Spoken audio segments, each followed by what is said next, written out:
ఎడారిలో జలధారలు. రచన doctor K Job Sudarshan. కాబట్టి నీవు అతనితో ఇట్లనుము, అతనితో నేను నా సమాధాన నిబంధనను చేయుచున్నాను. అది నిత్యమైన యాజక నిబంధనగా అతనికి అతని సంతానమునకును కలిగి ఉండును. సంఖ్యాకాండము 25:12-13. ఒకవైపు ఇశ్రాయేలు శిబిరంలో ఘోరమైన తెగులు చెలరేగుతూ ఉంది. తుఫానుకు పక్షులు రాలినట్టు మనుషులు మరణిస్తున్నారు. ఆ విపత్తు వల్ల మొత్తం 24,000 మంది హతమయ్యారు. సంఖ్యాకాండం 25:9. ఇంత జరుగుతుండగా బలాఢ్యులైన పెద్దలు స్త్రీల వలె దేవుని సన్నిధిలో రోధిస్తూ ఉండగా, సిమియోని గోత్రికుడు జిమ్రీ అనేవాడు ఒక మోయాబు ప్రియురాలిని వారందరి కళ్ళ ఎదుటే తన గుడారంలోకి తీసుకుపోయాడు. ఎంత ఘోరం, ఎంత బరితెగింపు! కామాతురాణం నభయం నలజ్జ అన్నారు.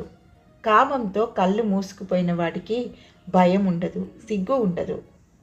చివాలున లేచాడు యువ యాజకుడు ఫీనెహస్. చేతికందిన ఈటను ఒడిసి పట్టి శరవేగంలో పరిగెత్తి గుడారంలో ప్రవేశించాడు. ఒకే వేటితో ఆ దుర్మార్గుణ్ణి, అతనితో వచ్చిన స్త్రీని హతమార్చాడు. ఇక్కడ ఫీనెహస్ జరిగించిన ఈ కఠిన శిక్ష వెనుక అతని మనసులో దేవుని ప్రతిష్ట, ఇశ్రాయేలీల క్షేమము ఉన్నాయి. అదొక క్లిష్టమైన స్థితి. అత్యవసరంగా ఒక నిర్ణయాత్మక చర్య తీసుకోవాలన్న ప్రేరణ అతనిలో కలిగింది.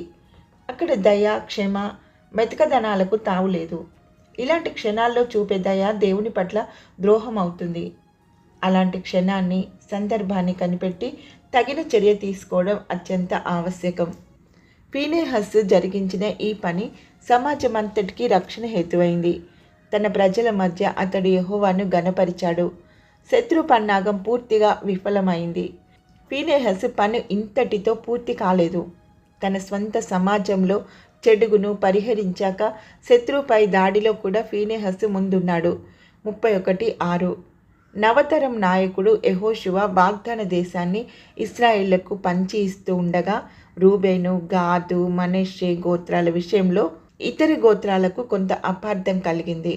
ఫీనెహస్ వారి వద్దకు సమాధానపరిచేవాడుగా, గద్దించేవాడుగా, చక్కబరిచేవాడుగా వెళ్ళి ఆ కలవరాన్ని శాంతింపజేసి గొప్ప అంతర్యుద్ధం జరగకుండా అడ్డుపడ్డాడు. నేటి సంఘ నాయకుల్లో చెడు పట్ల ఇటువంటి రోషం, తగుల విషయంలో ఇటువంటి దక్షత దేవుడు దయచేయాలి. ఫీనెహస్ చూపిన రోషం, ఆసక్తి దేవుని నీతికి ప్రధాన యాజకుడైన యేసుక్రీస్తు ప్రభులో ఆసక్తి ముంగుర్తుగా ఉంది. తన తండ్రి ఇంటి విషయంలో ఆసక్తి ఆయనను భక్షించి వేస్తూ ఉంది. సంఘంలో తీవ్రమైన పాపం కనిపిస్తే దానికి ఆయన పరిహారం చేయకుండా ఉండడు. ఇలాంటి పరిహారం ఒకవేళ మరణం కూడా కావచ్చు. కొరింథీ మొదటి పత్రిక 5:5, 11:30-32 వరకు. జిమ్రీ దేవుని సమాజంలోని వాడైనప్పటికీ దేవుని నుండి మరణశిక్ష పొందాడు. పరిస్థితులు ఘోర పాపంలో కొనసాగుతూ ఉంటే ఫీనెహస్ కంటే గొప్పవాడైన ప్రభు తన చేత ఈట బూనడం తప్పనిసరి అవుతుంది. బహుశా దీన్ని గురించే యోహాను హెచ్చరించాడు.